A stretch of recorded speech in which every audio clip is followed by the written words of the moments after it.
Herema Serhedê bi dengbêjên nav û deng tên asîn. Wekî Şakîro, Şeroyê Biro, Kirapetê Xaço, Aram Tigran, Feyzoyê Rizo, Eyşe Şan, Meyrem Xan û bi dehan dengbêj li Serhedê jiyan kirine.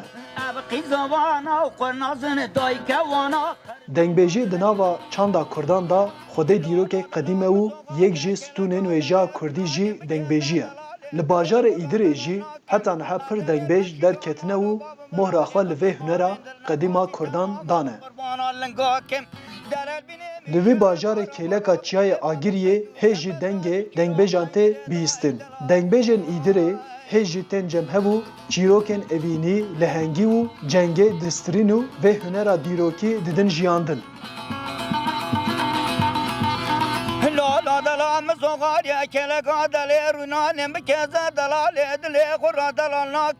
Dengbêj Ezîzê 52 salî li gundê Qareköyê dijî. Ew dibêje çanda Kurdan bi riya dengbêjiyê gihîştiye roja îroyîn.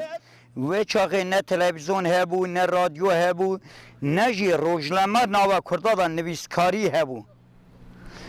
Ji boî wê ya kültûra Kurda bi temamê wê ji nava kulama da hatiye nivîsankirin, hemû ewa ji vê paşerojiyê heya vê pêşerojiya me temamê wê dengbêja da hatiye veşartin.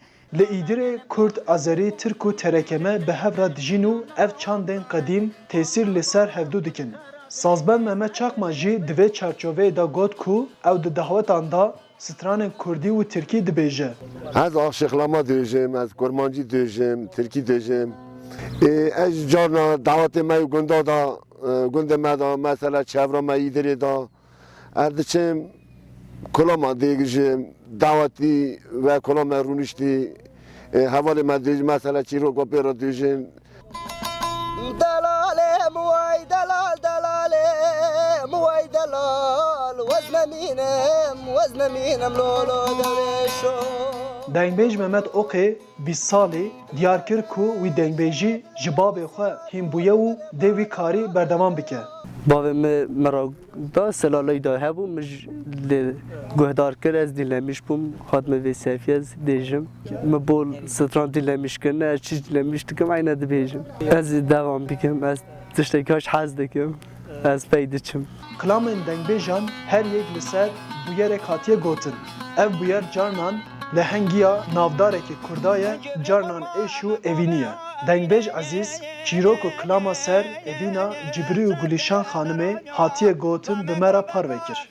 Bihîstina me bihîsiye Gulîşan xanim bi tevî Cibrî me malê wan cînarê hebûne, dilê wana dikeve hevdû.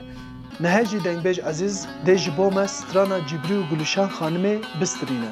Adada Cibriye mezim bigren berevine, beran Cibriye çık bigiriye bexuyi, dumandaray. Vara lore lore Cibriye lore, vara kulle kuşdonyo, kulle beronyo. Arif Aslan, Bengi Amerika, İdir.